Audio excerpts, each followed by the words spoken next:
Assalamualaikum warahmatullahi wabarakatuh. Selamat Hari Raya Idul Adha, Selasa 10 Dzulhijjah 1442 Hijriah. Idul Adha pada setiap tanggal 10 Dzulhijjah juga dikenal dengan sebutan Hari Raya Haji, di mana kaum muslimin yang sedang menunaikan haji yang utama, yaitu wukuf di Arafah. Orang-orang yang melaksanakan haji, mereka semua memakai pakaian serba putih dan tidak berjahit, yang disebut dengan pakaian ihram. Nah, anak-anak bisa menyimak video kisah Nabi Ibrahim dan Nabi Ismail ya. Selamat menonton.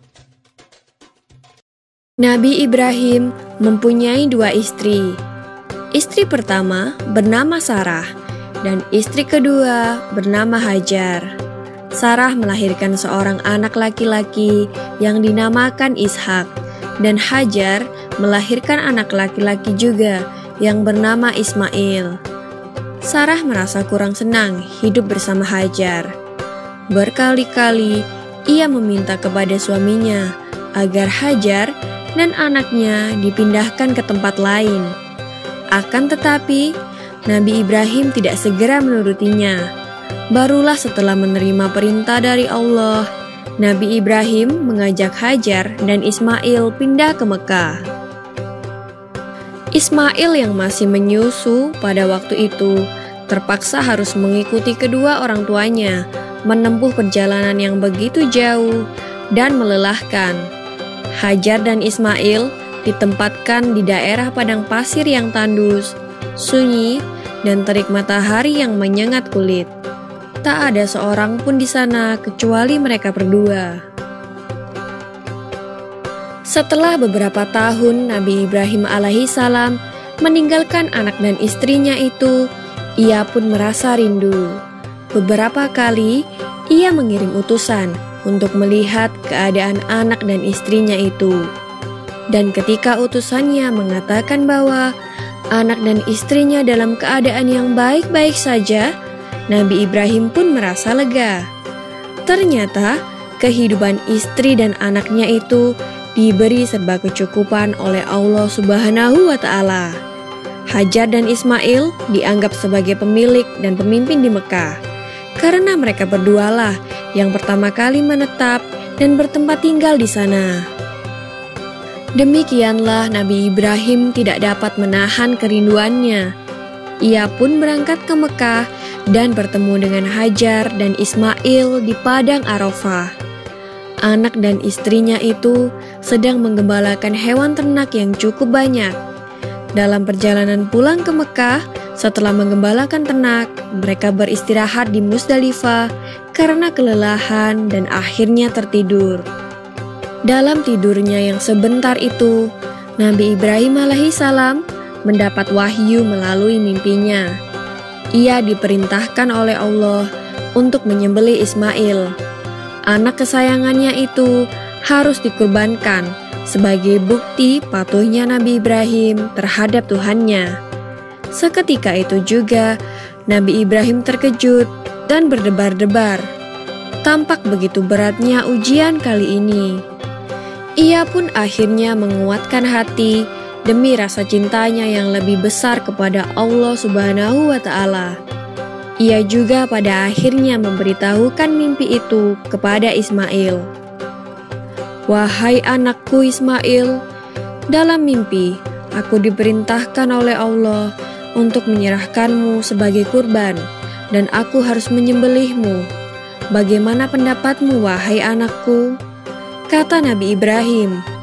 Ismail pun menjawab, "Wahai ayah, sekiranya itu perintah Allah, maka laksanakanlah apa yang telah diperintahkannya kepadamu. Aku akan tetap sabar dan ikhlas menerima cobaan ini." Dikisahkan iblis berusaha merintangi perintah Allah kepada Nabi Ibrahim. Berkali-kali iblis membujuk Nabi Ibrahim agar tidak melaksanakan perintah itu. Namun Nabi Ibrahim tetap melaksanakan perintah Allah. dan godaan iblis yang begitu dahsyatnya tak akan mampu meruntuhkan ketaatan Nabi Ibrahim kepada Allah. Nabi Ibrahim membawa Ismail ke atas bukit. Di sana, Ismail mengenakan kain penutup mata dan pedang tajam pun sudah dipersiapkan. Ketika pedang itu sudah berada di leher Ismail, tiba-tiba tubuh Ismail pun diganti dengan seekor kambing yang gemuk oleh malaikat Jibril. Dengan demikian, selamatlah Ismail dari penyembelihan. Allah Subhanahu wa Ta'ala berfirman kepada Nabi Ibrahim, "Hai Ibrahim, kau sudah melaksanakan perintahku dengan ikhlas. Sebagai gantinya, aku berikan binatang ternak untuk disembelih. Ini adalah cobaan besar bagimu." Peristiwa itu terjadi pada tanggal 10 Dzulhijjah di Mina, dan sampai sekarang dirayakan seluruh umat muslim sebagai hari raya Idul Adha. Dan umat Islam yang melaksanakan ibadah haji juga dapat melakukan kurban di Mina sebagai penghormatan atas Nabi Ibrahim alaihissalam. Demikian kisah Nabi Ibrahim alaihissalam. Semoga kisah ini dapat mempertebal iman kita kepada Allah Subhanahu wa Ta'ala. Amin ya Rabbal 'Alamin.